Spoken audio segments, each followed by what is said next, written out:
भाई बहू के आने से किसी और को हो ना हो, आपको आराम हो गया। अच्छा, मुझे आराम हो गया और आप जो बार बार उसे फरमाइश करके चाय मंगवाते हैं वो कुछ नहीं है? और कुछ चाहिए आप लोगों को? नहीं बेटा। जा रहे हो बेटा? जी अम्मी। बेटा ऑफिस से जल्दी आ जाया करो, देर मत किया करो। अब्बू मैं तो सीधा घर ही आता हूँ। अरे शादी से पहले भी मेरा बेटा सीधा घर ही आता था। पहले की और बात थी, अब बच्चों की नई नई शादी हुई है, बरखुरदार जल्दी घर आएंगे, हमारी चांद सी बहू को कहीं घुमाने फिराने ले जाएंगे। यही तो दिन है इनके हंसने खेलने के। भाई सुन लिया आपने, शाम को तैयार रहिएगा, कहीं घूमने फिरने चलेंगे। नहीं, मेरा दिल नहीं कर रहा। अरे बहू चली जाओ, कुछ अरसे के बाद जब तुम कहोगी ना तो वो तुम्हें खुद मना कर देगा, जैसे तुम्हारे ससुर मुझे नहीं लेके जाते थे। भाई हमें तो घूमना फिरना अच्छा नहीं लगता। अच्छा अम्मी मैं चलता हूँ। ठीक है बेटा, अल्लाह की हिफाजत। अच्छा अम्मी मैं अपने रूम में जा रही हूँ। बेगम 1 महीना हो गया इनकी शादी को, लेकिन दुल्हन घर में अभी तक रची बसी नहीं। जाहिर है पराए घर से आई है, दिल लगते लगते ही लगेगा बच्ची का। तो पराए घर से तो आप भी आई थी। अरे हमारी छोड़े हैं आप, आजकल की लड़कियां ज्यादा लाडो प्यार से बिगड़ जाती हैं। भाई अगर उदास रहती है तो अजीज के साथ अपनी अम्मी के घर हुआ है। अब इस तरह संजीदा रहना मेरे तो समझ से बाहर है। खैर आप भी क्या किस्सा ले बैठे हैं। बाज लड़कियां कम बोलती हैं और ये अच्छी बात है। किसी के सामने चपड़ चपड़ जबान चलाना ये तो अच्छा नहीं लगता। आखिर ये तो है।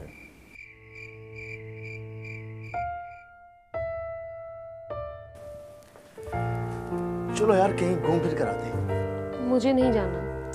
अरे चलो यार, घर में बैठे बैठे तुम बोर नहीं होती? एक काम करते हैं, बाहर खाना खा कर आते हैं। देखिए मैंने आपसे पहले भी कहा था कि मुझसे जिद मत किया करें। मुझे कहीं जाना होगा तो मैं कह दूंगी आपको। क्या उदास हो? एक काम करते हैं, तुम्हारी अम्मी की तरफ चलते हैं। हाँ ठीक है, कल छोड़ के आ जाइएगा। Okay done. सुबह जाते हुए छोड़ दूंगा और शाम को वापस लेते हुए आऊंगा। जी नहीं, मैं शाम को नहीं आऊंगी, 3-4 दिन बाद आऊंगी। 3-4 दिन? तो मैं यहाँ अकेला क्या करूँगा? पहले क्या करते थे? अरे पहले की बात और है, अब हम अकेले नहीं हैं। तो अब कौन सी नई बात है? फरदीन क्या बात है? मैं पिछले 1 महीने भर से देख रहा हूँ कि आपका मूड ऐसे ही है। ऐसा कुछ नहीं है, और ये सब बातें आपको पहले सोचनी चाहिए थी। लेकिन हमने तो ये सुना था कि आप बहुत हंसमुख किस्म की लड़की हैं, शौक है, चंचल हैं, लेकिन यहाँ तो आप बिल्कुल बरक्स नजर आ रही हैं। आपने गलत सुन लिया होगा, ऐसा कुछ नहीं है।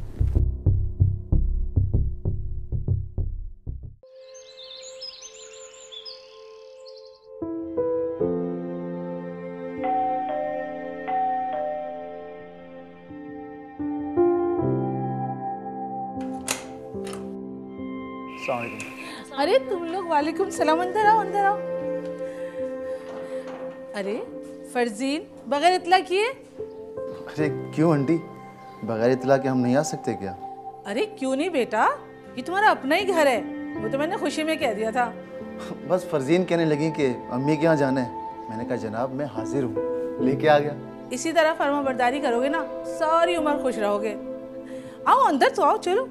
नहीं नहीं मुझे जाना है। अच्छा मैं शाम को लेने हूँ? नहीं नहीं, मैं खुद फोन कर दूंगी आपको। जैसे आपकी मर्जी। ठीक है जी, अल्लाह हाफिज़। खैर से जाओ और खैर से आओ। मेरी बेटी तो मुझसे अलग रह ही नहीं सकती।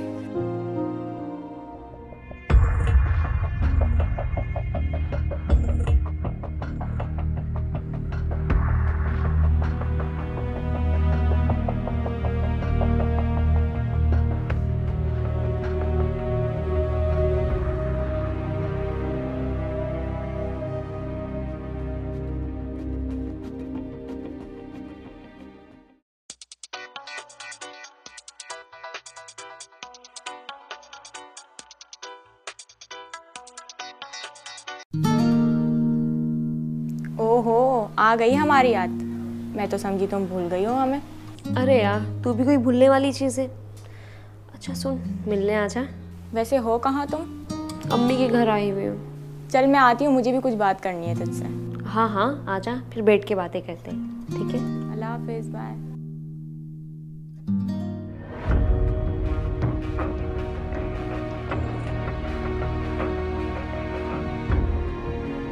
बेटा, तुम इतनी चुप चुप क्यों हो? किसी ने कुछ कहा है क्या? नहीं अम्मी, भला मुझे कोई क्या कहेगा? बेटा, मैं यही तो सोच रही थी, तुम्हारा ससुराल तो कितना अच्छा है, फिर क्या बात है? अम्मी मेरी तबीयत ठीक नहीं है। बेटा तुम आराम कर लो, आराम करके उठोगी ना तबीयत सही हो जाएगी। अच्छा अम्मी, अब्बू कब तक आएंगे? बेटा तुम्हें तो मालूम है तुम्हारे अब्बू देर से ही आते हैं, तुम आराम करो, अब्बू जब आएंगे ना तो मैं तुम्हें उठा लूँगी, ठीक है बेटा? ठीक है। पुलिस रिपोर्ट के मुताबिक फरजीन और अजीज की शादी को 1 माह का अरसा ही अभी गुजरा था, लेकिन फरजीन के चेहरे पर खुशी नाम की कोई चीज ना थी। फरजीन का शौहर अजीज हर वक्त फरजीन के नखरे उठाने के लिए तैयार रहता। सास ससुर भी फ्रेंडली थे, लेकिन फरजीन का रवैया दिन ब दिन नामुनासिब होता जा रहा था। क्यों? किसी को कुछ नहीं मालूम था। रफ्ता रफ्ता सब लोग फरजीन के रवैये को महसूस करने लगे थे। तो क्या फरजीन हमेशा से ऐसी ही थी या फिर कोई और बात थी? लेकिन फरजीन की खामोशी की वजह किसी को समझ में नहीं आ रही थी। कितने दिन के लिए आई हो? अभी कुछ पता नहीं है। क्या मतलब? जब दिल करेगा चली जाऊंगी। क्यों, ससुराल में खुश नहीं हो क्या? अब तुझे क्या बताऊं यार, तू तो सब जानती है। आबिद दिमाग से नहीं निकलता तो किसी से बात करने का दिल नहीं करता। हाँ, आबिद से याद आया, मिला था मुझे, वो भी तुम्हारी तरह कुछ उदास उदास था, नंबर मांग रहा था तुम्हारा। तो तू दे देती ना? इतनी ही बेताबी थी तो खुद फोन कर लेती। शादी से पहले सिम बदल ली थी। तू तो मेरी दोस्त है यार, तू तो कोई रास्ता निकाल। ये बात अच्छी नहीं है यार। तू भी यही बात कर रही है? अच्छा चल, मैं कुछ करती हूँ। चल ठीक है, तो मेरे ससुराल आ जाना, फिर साथ चलेंगे।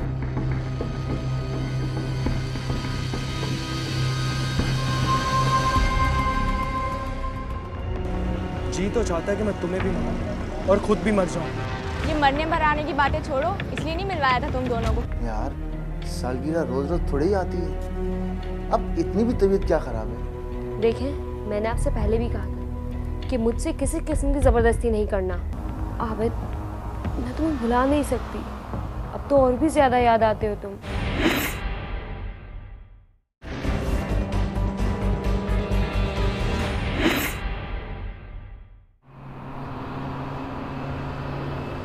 ये सब तुम्हारी वजह से हुआ है।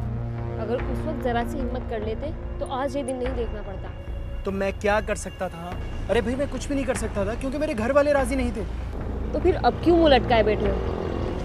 जी तो चाहता है कि मैं तुम्हें भी मारूं और खुद भी मर जाऊं। ये मरने मराने की बातें छोड़ो, इसलिए नहीं मिलवाया था तुम दोनों को कि लड़ने बैठ जाओ। लगता है अब हमें यहाँ से उठना चाहिए, इन लोगों को लड़ने दो, अगर ये एक दूसरे को मार भी दें तो हमें क्या। हाँ ये भी ठीक है, हम भी कबाब में हड्डी बने। एक तो तुम दोनों भी मुझे समझ में नहीं आते। आबिद, तुम खुद सोचो ना कि मैं क्या करूं।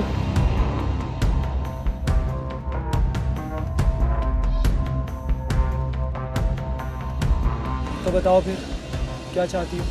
मैं अब उस इंसान के साथ नहीं रह सकती, इसके बावजूद कि उसमें कोई बुराई नहीं है। सब लोग मेरी आवभगत में लगे रहते हैं। अगर तुम उसके साथ नहीं रह सकती तो याद रखो, आबिद भी तुम्हारे बगैर अधूरा है। ऐसा मत बोलो आबिद, हम कोई ना कोई हल निकाल लेंगे। पुलिस रिपोर्ट के मुताबिक फरजीन शादी से पहले अपने कॉलेज फेलो आबिद की मोहब्बत में गिरफ्तार थी, लेकिन किस्मत ने उसे उसके एक दूर के रिश्तेदार अब्दुल अजीज के पल्ले बांध दिया। निकाह का बंधन तो बन गया, लेकिन फरजीन उसे दिल से कबूल ना कर सकी। इसी दौरान एक दोस्त के जरिए आबिद और फरजीन के दरमियान फिर राब्ता बहाल हो चुका था। लिहाजा फरजीन का रवैया अपने ससुराल और शौहर से मजीद खराब होने लगा।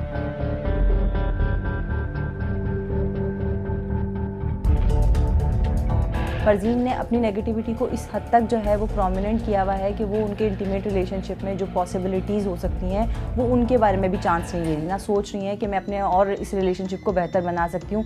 वो अपने उस पुरानी चीज़ों में जो कि उनके पुराने ताल्लुकात के हवाले से था, जो उसकी उनकी पसंदीदगी थी, वो उसी में फ़िक्स हुई हुई हैं और उसी की बुनियाद को रखते हुए वो आज को अपने नहीं ऑब्ज़र्व करी। तो जो इस तरह के लोग होते हैं जो अपनी माजी के अंदर जो पुरानी चीज़ें हैं, पुरानी यादों में रहते हैं, वो अपने आज को बेहतर नहीं बनाते और इसी वजह से वो लोगों के साथ जो है वो किसी ना किसी गलत रवैये के साथ सामने आती है।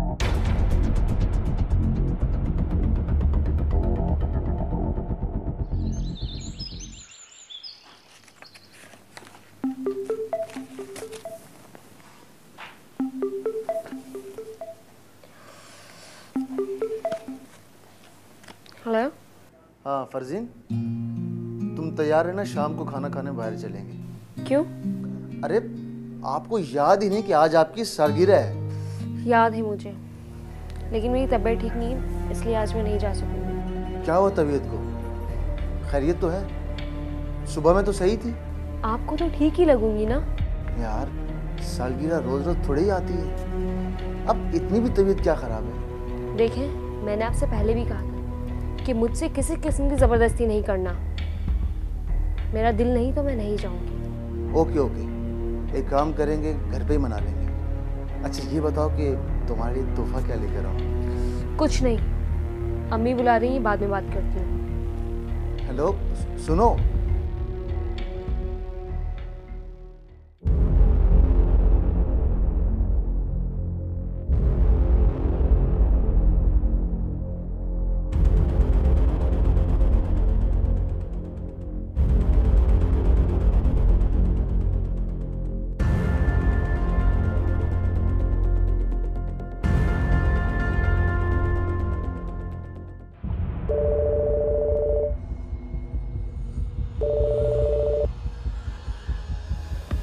हेलो। अगर तुम्हारा फ़ोन ना आता तो मैं तो तुम्हें कॉल करने वाला था। तो किया क्यों नहीं? अरे भाई, तुमने खुद ही तो मना किया था कि जब तक मैं तुम्हें कॉल ना करूं तब तक तो मुझे कांटेक्ट ना करना। तो फिर आज क्यों करते? तुम्हें नहीं पता? मैं तो सब कुछ भूल चुकी हूँ। तो फिर फ़ोन क्यों किया है? आबिद, मैं तुम्हें भुला नहीं सकती, अब तो और भी ज़्यादा याद आते हो तुम। तो फिर ये कैसे मैं भूल सकता हूँ कि आज तुम्हारी सालगिरह है, लेकिन शायद तुम अपने शौहर के साथ मनाओगी। ये किसने कहा तुमसे?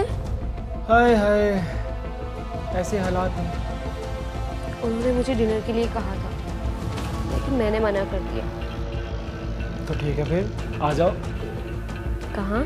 अरे आओ तो सही।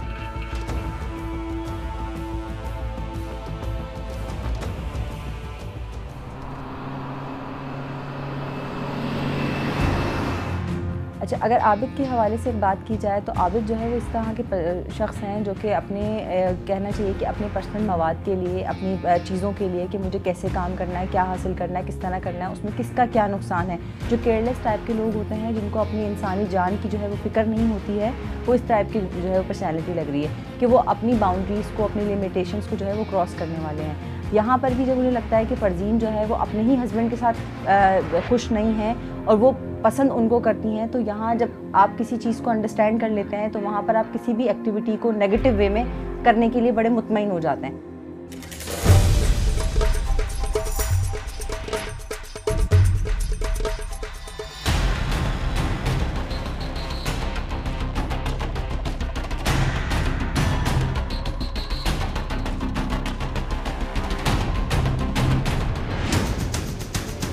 आप यहाँ? यही सवाल तो मैं तुमसे कर रहा हूँ। तुम तो बीमार थी ना। और ये कौन है? इनसे मिलो, ये आबिद है, मेरे कॉलेज फ्रेंड। यानी कि तुमने इसको मुझ पे फौकियत दी है। अब जब तुमने सब कुछ देख ही लिया है तो ये भी सुन लो, हम दोनों एक दूसरे से मोहब्बत करते हैं, इसीलिए मैं सालगिरह मनाने इसके साथ आई हूँ। तो मैं कौन हूँ? निकाह नामे की रूह से तुम मेरे शौहर हो। तुमने मेरे साथ अच्छा नहीं किया। मैंने कोई धोखा नहीं दिया। जब तुम ही मेरे रवैये को नहीं समझे तो ये तुम्हारा कसूर है। तुम घर चलो, घर चल के बात करता हूँ मैं। ना मैं तुम्हारे साथ आई थी और ना ही मैं तुम्हारे साथ जाऊंगी। बेहतर यही है कि घर जाके बात करें। फरजीन, ये तुमने अच्छा नहीं किया। अब जो कहना है घर पे कहना। आबिद, ये तो घर जाके सबको बता देगा। एक ना एक दिन तो सबको पता चलना ही था। लेकिन ये सब तो गड़बड़ हो गई। वो घर पहुंचेगा तो गड़बड़ होगी ना। क्या मतलब? और मैं तुम्हें मतलब समझाता हूँ।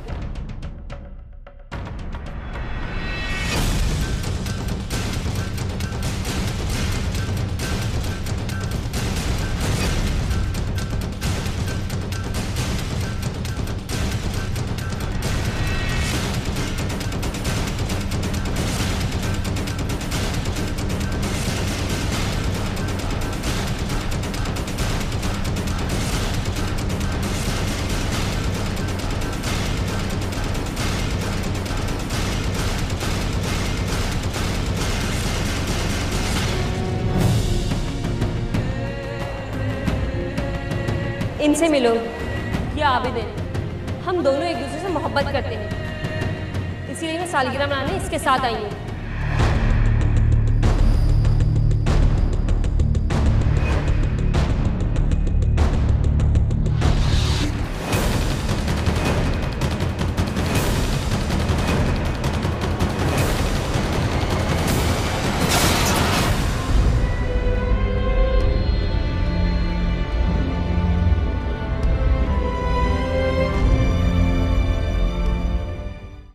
देखिए ना अम्मी, अजीज अभी तक घर नहीं आए। तो बेटा आता ही होगा, मर्द बच्चा है, देर सवेर हो जाती है। एक्सीडेंट कैसे हुआ? कैसे होता है एक्सीडेंट? रोड क्रॉस कर रहे थे, गाड़ी वाला आया, टक्कर मार के चला गया। अब तो हमारी जान छोड़ दो, और अगर जान नहीं छोड़ी तो हमें अपनी जान छुड़वाना आती है।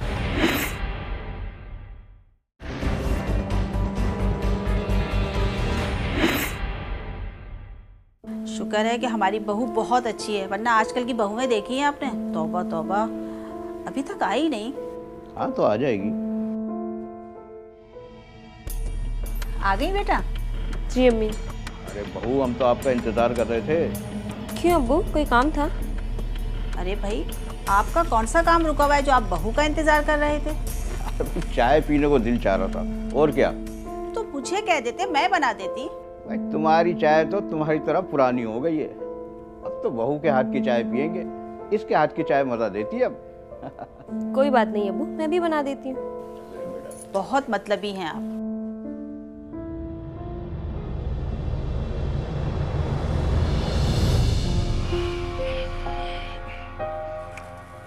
हाँ भाई बेगम, क्या बनाया आज? आपकी फेवरेट डिश बनाई है। अच्छा भाई, वाह। निकाल के लाऊं खाना? नहीं नहीं, बाद में खा लेंगे। देखिए ना अम्मी, अजीज अभी तक घर नहीं आए। तो बेटा आता ही होगा, मर्द बच्चा है, देर सवेर हो जाती है। आज मेरी सालगिरह है, फिर भी। बेटा हो सकता है कि वो तुम्हारे लिए शॉपिंग कर रहा हो, इसलिए देर हो गई उसको। अरे आते ही होगा, परेशान क्यों हो रही हो?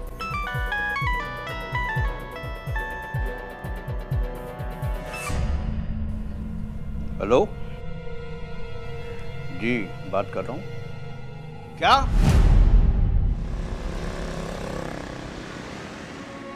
देखिए, मुझे बहुत अफसोस के साथ बताना पड़ रहा है कि अजीज कोमे में चले गए। क्या डॉक्टर साहब, अजीज होश में तो आ जाएगा ना? देखिए, मैंने ऐसे बहुत सारे कोमा के केसेस देखे हैं जिसमें मरीज को जल्द होश आ जाता है, और हम अपनी पूरी कोशिश कर रहे हैं, आप बेफिक्र रहें।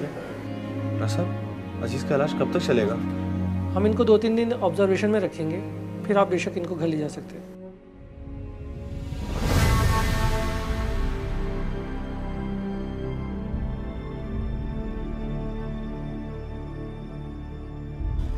बेटा क्या कहा डॉक्टर ने?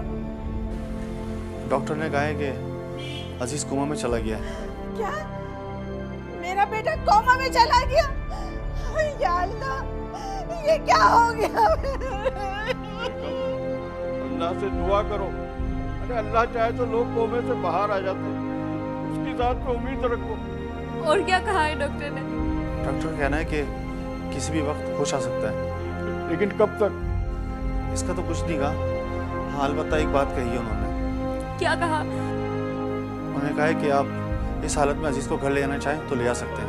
हाँ, हम उन्हें घर ले जाते हैं, मैं उनकी देखभाल वहाँ कर लूंगी। डॉक्टर कह रहे हैं तो फिर ठीक ही कह रहे होंगे। जी अंकल, मेरा भी यही ख्याल है, घर में बेहतर देखभाल हो सकती है। चलो चल कर डॉक्टर से बात करते हैं।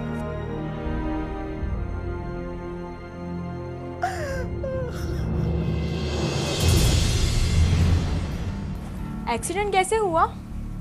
कैसे होता है एक्सीडेंट? रोड क्रॉस कर रहे थे, गाड़ी वाला आया, टक्कर मार के चला गया।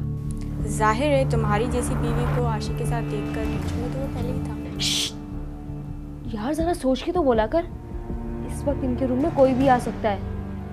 मुझे लगता है इसे तेरी बद्दुआ लग गई। लेकिन पूरी बद्दुआ नहीं लगी। बहुत ही संगदिल हो। संगदिल नहीं हूँ यार, तू खुद सोच, जिस हालत में ये है, ना तो इसका भला हो रहा है ना ही मेरा भला हो रहा है। अच्छा ये बता, एक्सीडेंट के बाद आबिद से मुलाकात हुई? नहीं यार, बस फ़ोन पर ही गुजारा चलता है। ये अयाज है, अजीज़ के बहुत अच्छे दोस्त हैं। बहुत भागदौड़ की है इन्होंने। इसलिए तो कहते हैं दोस्ती बहुत बड़ी नेमत है। भाभी ये नर्स है रफ़िया, अजीज़ की दवाएं और खुराक का ख्याल रखेंगी। अयाज भाई, नर्स की क्या ज़रूरत थी? ये ज़रूरत थी इसकी बिल्कुल। बेसिकली जो ये लोग होते हैं वो बहुत ही बॉर्डरलाइन पर्सनैलिटी के पेशेंट्स होते हैं, जो कि इम्पल्सिव एक्ट करते हैं। किसी को भी मारने के लिए उनको गिल्ट फीलिंग्स उनके अंदर नहीं होती है। यानी जो एहसास नदामत एक इंसान में होता है जो कि उसको गुनाह की तरफ जाने से रोकता है, उसका एलिमेंट बहुत ही लिमिटेड होता है, बहुत ही छोटा और बहुत ही कम होता है। इसी बिना पे वो चीज़ों को बड़े आराम से, बड़ा स्मूथली करते हैं, बहुत सफाकी के तौर पर। और ये लोग, इनकी जो प्लानिंग एबिलिटीज़ होती हैं वो भी बड़ी स्ट्रॉन्ग होती हैं, और उन्हीं प्लानिंग एबिलिटीज़ के ज़रिए वो चीज़ों को बहुत आसानी से अपने रास्ते से हटा देते हैं। अयाज भाई, आपने नर्स को रखकर मेरे साथ ज्यादती की है। क्या मैं देखभाल अच्छी नहीं कर सकती थी?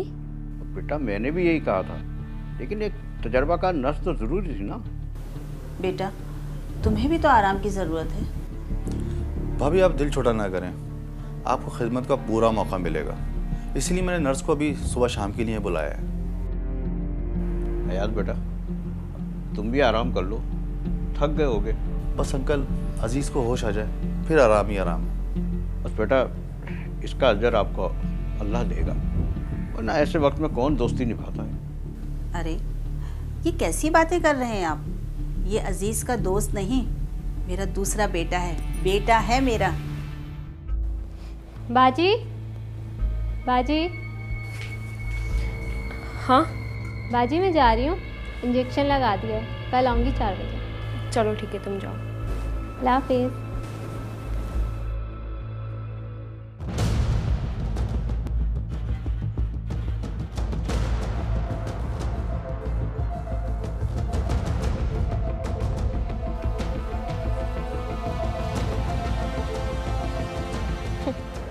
अजीज साहब, और कितना तड़पाएंगे हमें?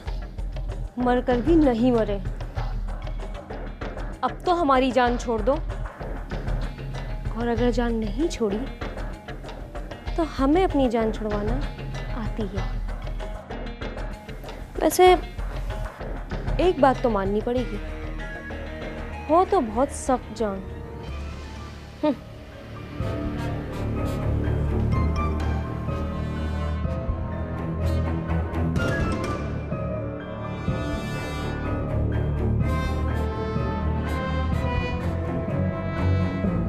मैं इतना परेशान हूँ यार, 3 महीने हो गए, तुमने अभी तक मेरी पेमेंट नहीं की। चल ठीक है, जो भी, हाँ चल ठीक है, मैं तुझसे बाद में बात करता हूँ। अरे भाई मैं तुझसे बाद में बात करता हूँ, ठीक है? हेलो। इतनी देर से मेरी जान कहाँ थी? कब से फ़ोन किया तुम्हें मैंने? क्या बताऊँ यार, ना जाने कौन कौन देखने आ रहा है इस मरीज़ को। हाँ तो इस वक्त कहाँ हो? अपनी मरीज़ जान के पास। मरीज़े जान नहीं, दुश्मन जान के साथ। कितना बेज़रर बेचारा है ये, तुम्हारे सामने लेटा हुआ है और तुम मुझसे बातें कर रही हो।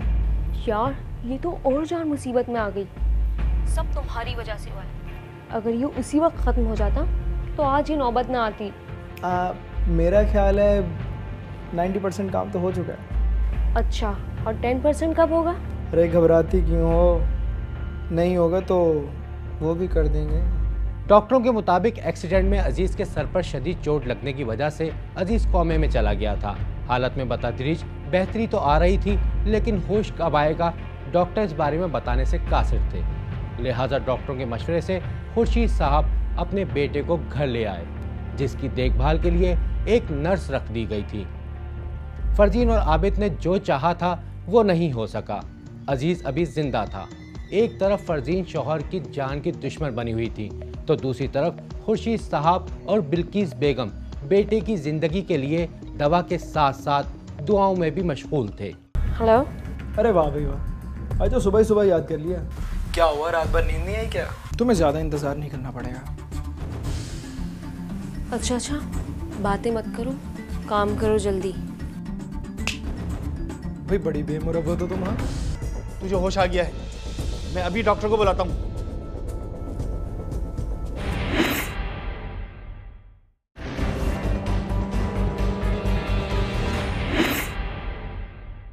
फरजीन बेटा, फरजीन बेटा। जी अम्मी। बेटा हम जा रहे हैं शाह बाबा की मज़ार पे। मैंने दुआ मांगी थी ना, तो मन्नत पूरी करने जा रही हूँ। मैंने सोचा चादर चढ़ाया हूँ। अच्छा अब्बू आप भी जा रहे हैं? तो बेटा ये अकेली थोड़ी जा सकती है। अच्छा बेटा तुम घर में अकेली हो, लेकिन फिक्र मत करना, और नर्स आए तो उसको रोक लेना। जी अब्बू। अरे अकेली क्यों होती भला? हमारा बेटा भी तो है साथ में। अच्छा आप लोग आएंगे कब तक? बेटा बहुत दूर है, हमें देर भी हो सकती है, हो सकता है रात भी हो जाए। अच्छा आप लोग फिक्र ना करें, मैं सब संभाल लूँगी। अच्छा बेटा हम चलते हैं, अपना ख्याल रखना। जी अम्मी, अल्लाह हाफिज़। बेटा दरवाज़ा बंद कर देना।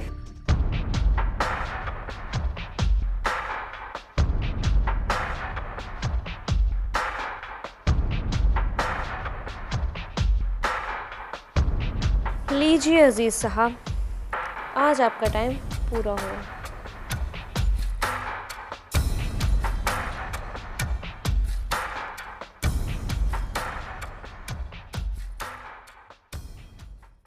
अब तुम्हें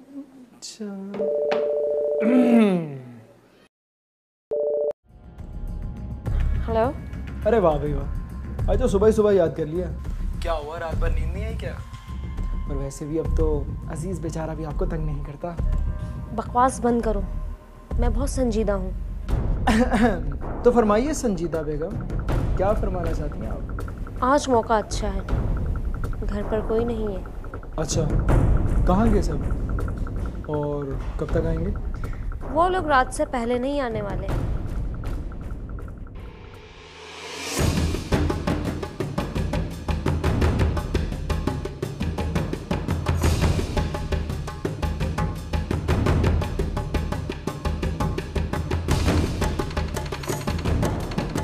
अच्छा तुम 2 घंटे तक आ जाओ, और हाँ पूरी तैयारी के साथ आना, इस बार कोई गड़बड़ नहीं होनी चाहिए। हाँ ये चांस तो मिस नहीं होगा, अलबत्ता बंदोबस्त करने में थोड़ी सी देर लग जाएगी। देर गवारा है, नाकामी गवारा नहीं है। और आते वक्त मुझे कॉल कर देना, ठीक है? रखती हूँ फ़ोन।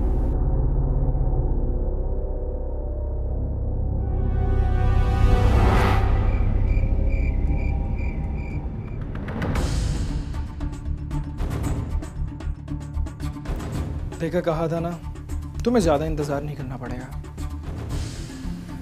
अच्छा बातें मत करो, काम करो जल्दी। भाई बड़ी बेमुरब हो तुम। हाँ ये शिकवा तो इस बेचारे अजीज़ को करना चाहिए। इसके आराम का नुस्खा तो मैं अपने साथ लेकर आया हूँ। तैयार है ये? तैयार है, लगा दूँ क्या? हाँ लगा दो। या जनाब अपने खूबसूरत हाथों से लगाना पसंद करेंगे? तुम ही लगा दो।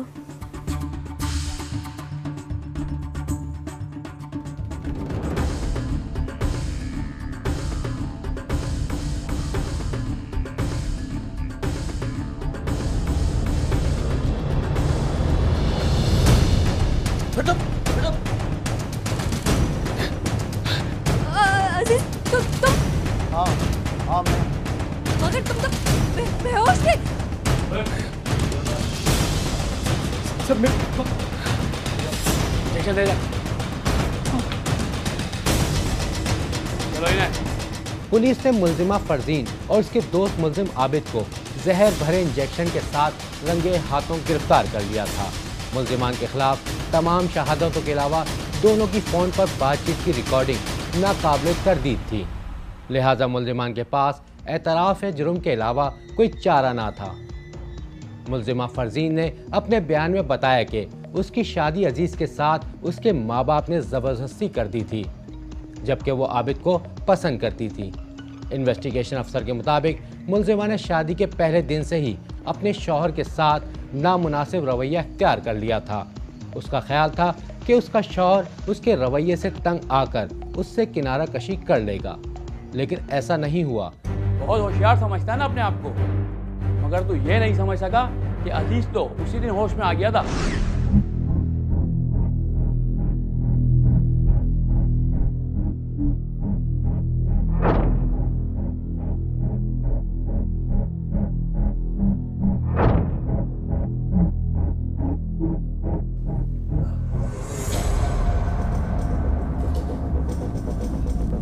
अजीज, अजीज मेरी बात सुन रहा है? हाँ। तू अस्पताल में, तू बिल्कुल ठीक है, तुझे होश आ गया है। मैं अभी डॉक्टर को बुलाता हूँ। तुझे कुछ याद आ रहा है? तेरे साथ क्या हुआ था? उस दिन फरजीन की सालगिरह थी।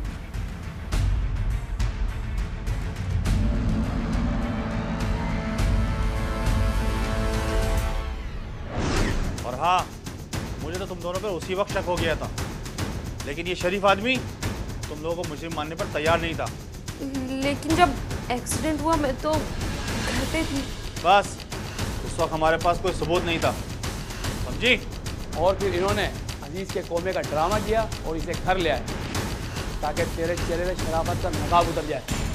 और तेरी एक एक बात जो तूने की मेरे दिमाग पर हथौड़ा बन के बरसती रही, लेकिन फिर भी मैं जब्त किए लेटा रहा। हाँ, और जब अयाज ने मुझे बताया मैं तो सख्ते में आ गया। अरे मुझे तो यकीन ही नहीं आया कि मैं अपने घर बहू लाया हूँ या एक नागन। ले चलो इन दोनों को। मुलजिमा का शौहर ये सोचकर बर्दाश्त करता रहा कि कुछ दिन में सब ठीक हो जाएगा, लेकिन जब मुलजिमा को एक गैर मर्द के साथ हंसते बोलते देखा तो उसकी हिम्मत जवाब दे गई और उसने तमाम रवादात अपने करीबी दोस्त को सुना दी। पुलिस के मुताबिक मुलजिमान की रंगे हाथों गिरफ्तारी में पुलिस के साथ अजीज के दोस्त और घर वालों के ताउन की वजह से मुमकिन हो सकी है और अब ये प्रेमी जोड़ा दफा इक़्ताम कत्ल के मुकदमे में जेल काट रहा है। बात कम कीजिए, जहानत को छुपाते रहिए। अजनबी शहर है ये, दोस्त बनाते रहिए। दुश्मनी लाख सही, खत्म न कीजिए रिश्ते। दिल मिले ना मिले, हाथ मिलाते रहिए।